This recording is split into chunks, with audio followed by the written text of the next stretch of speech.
Funny enough, he would be the person who would coin the term Dark Age in the Latin form Secula Obscurum, and this period was between the end of the Carolingian Empire in 888 and the first inklings of the Gregorian Reform under Pope Clement II in 1046.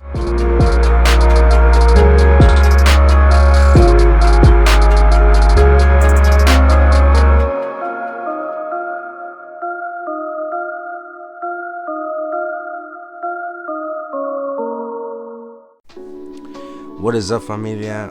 So to say that this last week has been super heavy on me, it really was. And I've actually been dealing with the changing weather. Nothing crazy, but I have been getting better.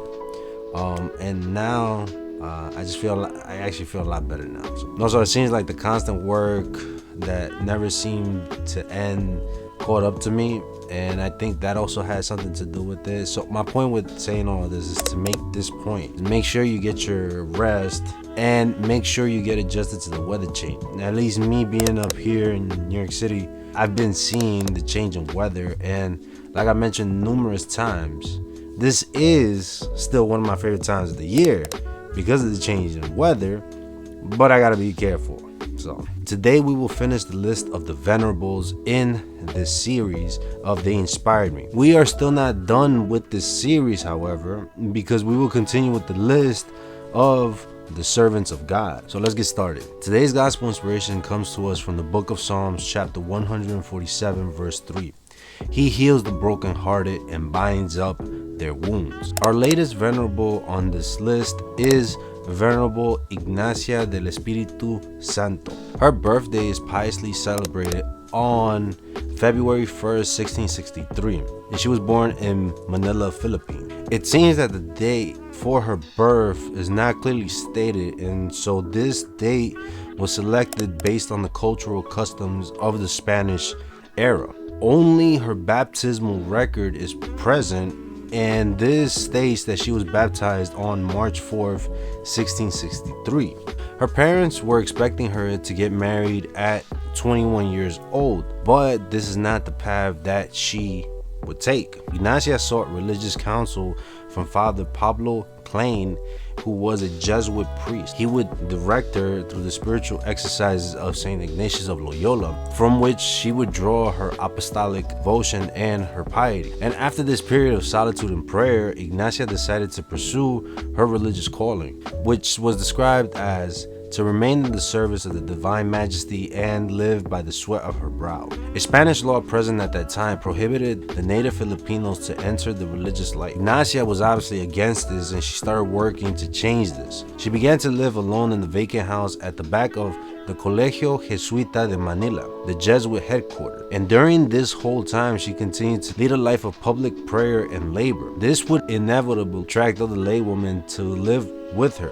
Though not officially recognized as a religious institute, they would be known as the Beatas de la Virgen Maria. Eventually, their growing number would call for a more stable lifestyle, set of rules, or religious constitutions to govern their daily schedule. Her hard work would pay off, and she founded the Congregation of the Sisters of the Religious of the Virgin Mary, making this the first native Filipino female congregation with proved pontifical status in what is now the Republic of the Philippines. After about 42 years from her taking up the life of religious, in 1726, Ignacia wrote a set of rules for her religious group and submitted this to the Archdiocesan Chancery Office of Manila for ecclesiastical approbation, which the fiscal provisor of Manila formally granted in 1732, along with the rules in use among other religious women.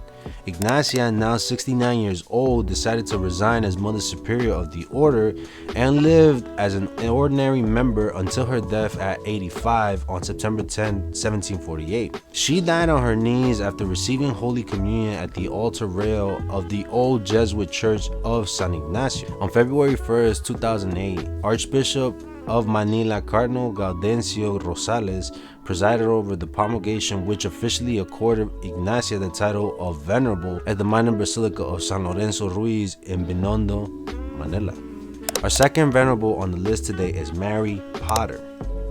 She was born on November 22nd, 1847 in Bermondsey, London, England. Mary had a congenital heart and lung disease which left her with frail health and a permanent cough for the rest of her life. Her father left the family home in 1848. He went to Australia and basically he never returned, leaving the mother of Mary Potter to raise the children by herself. When Mary was 19, she was introduced to her brother's friend and they got engaged. He had actually tried a vocation as a Trappist monk prior to being engaged to Mary, but this was not his vocation. And after about 4 months of being engaged, Mary wrote to her fiancé to terminate the engagement. At the guidance of her bishop, she decided to seek her calling as a religious sister.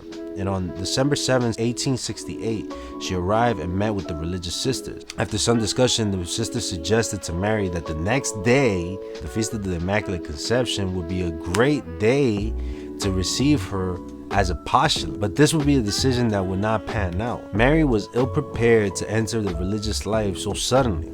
However, she decided to stay, receiving the name of Sister Mary Angela. And like I said, not all stories end in happy endings. But it became evident that life was too demanding physically for Mary, and she was advised to leave the convent. She left the Sisters of Mercy on June 23, 1870.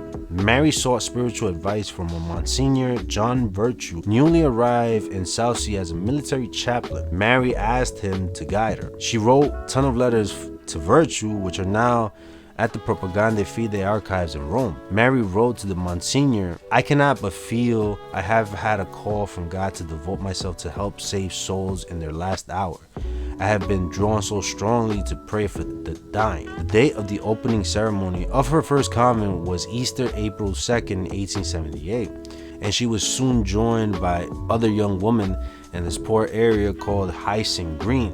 After a lot of discussion with some priest, it was decided to call the group the Little Company of Mary. The Little Company of Mary sisters went out and helped the sick and poor in their homes. And although she worked to start this religious order, she was deposed as superior only 3 weeks after, and another sister was put in charge due to some disagreements with another bishop.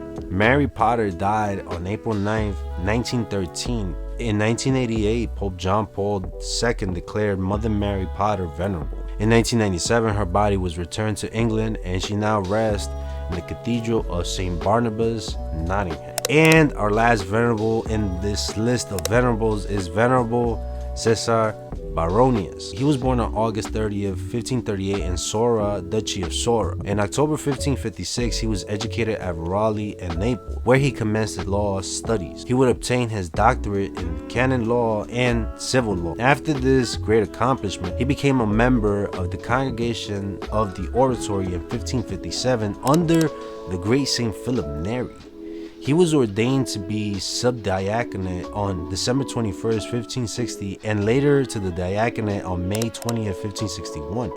He was then ordained to the priesthood in 1564 and would eventually succeed St. Philip Neri as superior in 1593. Pope Clement VIII elevated him into the cardinalate on June 5th, 1596, and also appointed him as the librarian of the Vatican. He was given the red hat on June 8th and received status as a cardinal priest. And here's a fun fact of Baronius, which was that at subsequent conclaves or the elections of the papacy, Baronius was twice considered to be papable, which means he was quote-unquote pope material. However, on each occasion, he was opposed by Spain on account of his work on the monarchy of Sicily, in which he supported the papal claims against those of the Spanish government. Baronius is best known for his Annales Ecclesiastici, which was started at the request of St. Philip Neri as an answer to the anti-Catholic history, the Magdeburg century. He began writing this account of the church after almost 3 decades of lecturing at Santa Maria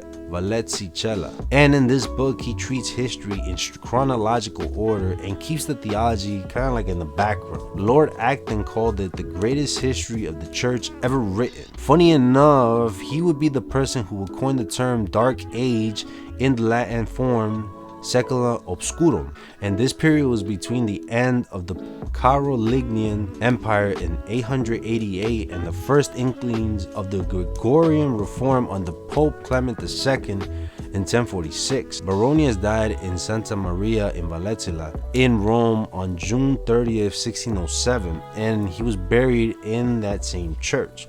He left a reputation for sanctity, which led Pope Benedict XIV to proclaim him venerable. 400 years later, after his death in 2007, the cause for his canonization, which had been stalled since 1745, was reopened by the Procurator General of the Oratory of St. Philip Neri. With this, we end the list of venerables, but stay tuned to the next group as we continue this series. Due to the rough week last week, I did not have a chance to post a question on the Instagram page, so we'll leave that for next week. Question of the week, and this is something to think about. Have I forgiven everyone who's wronged me? Let me know in the comment sections down below. You don't need to leave too much details if you don't want. Today, check out Libertas Alive. The link for the website and their IG page is down below. Check out the amazing catalog of gear on their website, as well as some other goodies. Prayer. How many times do I have to say prayer? Just pray. Stay blessed. God bless.